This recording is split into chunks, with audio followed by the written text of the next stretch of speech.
Praise the lord. ఈరోజు దేవుని వాగ్దానము రోమియోలకు 10వ అధ్యాయము 10వ వచనము.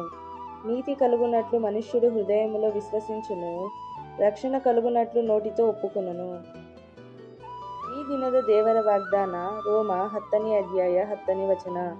ಹೃದಯದಿಂದ ನಂಬುವುದರ ಮೂಲಕ ನೀತಿಯು ದೊರಕುತ್ತದೆ, ಬಾಯಿಯಿಂದ ಅರಿಕೆ ಮಾಡುವುದರ ಮೂಲಕ ರಕ್ಷಣೆಯಾಗುತ್ತದೆ. இதனால் கர்த்தரின் வசனம் ரோமர் அதிகாரம் 10 வசனம் 10. நீதி உண்டாக இருதயத்திலே விசுவாசிக்கப்படும், रक्षिपुंडागा वायिनाले அறிக்கை பண்ணப்படும். आज का बाइबल वचन रोमियो अध्याय 10 चैन 10।